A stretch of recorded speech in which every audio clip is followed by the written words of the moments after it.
पापा, मैंने इन्हें हायर किया है। चीजों को परखने में इनका कोई जवाब नहीं।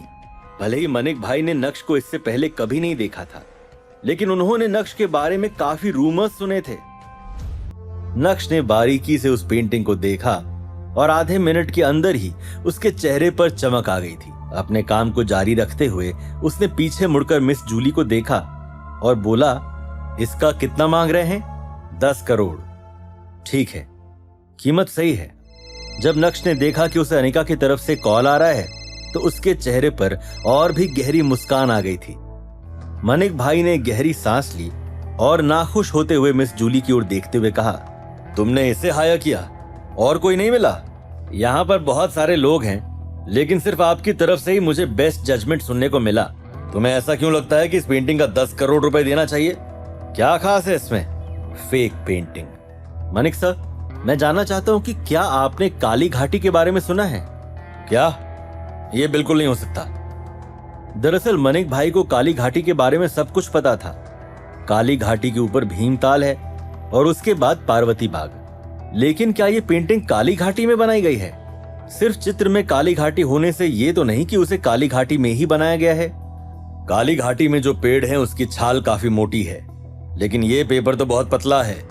और तो और अगर काली घाटी की जड़ी बूटियों के कलर इस्तेमाल किए गए तो फिर इस पेंटिंग के कलर फीके क्यों हैं? मनिक सर, आप देख सकते हैं कि इस पेंटिंग में काली घाटी का पूरा दृश्य दिखाया गया है और आज काली घाटी इस रूप में मौजूद नहीं है। इस पेंटिंग को बनाने का तरीका 1000 साल पुराना है। क्या आपको लगता है कि कोई मॉडर्न चित्रकार इस तरह की पेंटिंग बना सकता है? लेकिन इसके कलर इतने फीके हैं कि... मनिक सर, आप भी एक एंटीक अप्रेजर हैं। आपको पता होना चाहिए कि हजारों साल पहले के कलर्स काफी डार्क होते थे और अगर उन्हें पेड़ की छाल पर लगाते थे तो छाल गल जाती थी। इसलिए कुछ आर्टिस्ट ऐसे भी थे जो पतले और फीके कलर्स का इस्तेमाल करते हुए उस जगह की खूबसूरती को अपनी अदाकारी से दिखाने की कोशिश करते थे। ये पेंटिंग ऐसे ही एक आर्टिस्ट की कला है। ये बोलने के बाद नक्श ने पेंटिंग के ठीक निचले हिस्से की तरफ इशारा करते हुए कहा, ये पेंटिंग भानु प्रसाद जी ने बनाई है।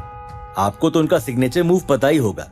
आइए, आप देख सकते हैं इस मूव को कॉपी करना नेक्स्ट टू इम्पॉसिबल है। कोई जल्दी से आओ और इस जेंटलमैन को पैसा दो। ये सब क्या चल रहा है? क्या वो पेंटिंग वाकई में असली है? ये पेंटिंग काली घाटी की है? मनिक भाई का रिएक्शन देखकर वहां मौजूद सभी लोग अपने अपने कंक्लूजन्स पर पहुंच गए थे।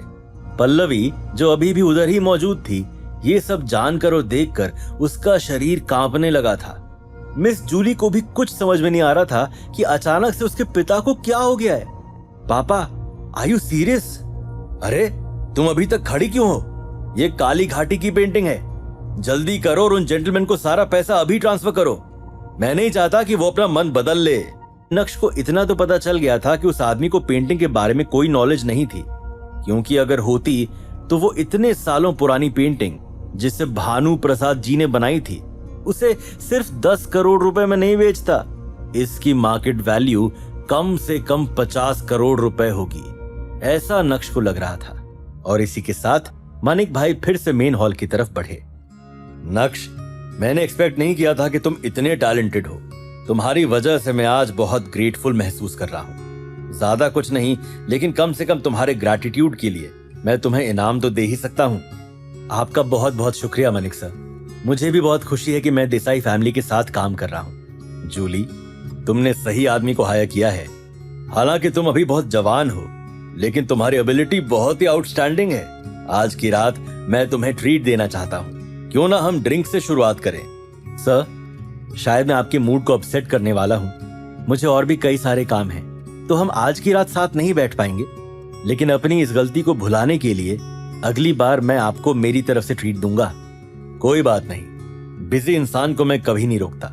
लेकिन हाँ, तुम्हारी ट्रीट का मैं इंतजार करूंगा। उसके बाद नक्श वहां से फौरन निकल गया। देसाई एंटीक एम्पोरियम से बाहर आते ही नक्श की नजर उस इंसान पर पड़ी जो पेंटिंग लेकर आया था।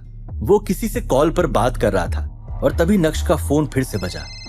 बोलिए, लगता है आज हमारी बीवी हमसे दूर नहीं रह पा रही है। कहाँ थे तुम? मेरा कॉल क्यों नहीं रिसीव किया? तुमने ही तो कहा था कि हमारा डिवोर्स मेरे परफॉर्मेंस पर डिपेंड करेगा। मैं अच्छे से अच्छा परफॉर्म करना चाहता हूँ, क्या तुम नहीं चाहती? क्यों हो रही थी अनिका नक्श से बात करने के लिए इतनी बेताब? उस रहस्यमयी सदियों पुरानी पेंटिंग के पीछे क्या छुपा था कोई राज? क्या नक्श अपने शातिर दिमाग से पता लगा पाएगा कि पेंटिंग बेचने के पीछे किसका था हाथ? ये जानने के लिए देखिए अगला एपिसोड सिर्फ पॉकेट FM के YouTube चैनल पर। और इंस्टा एम्पायर के सारे एपिसोड सुनने के लिए डिस्क्रिप्शन में दी गई लिंक से डाउनलोड कीजिए पॉकेट FM।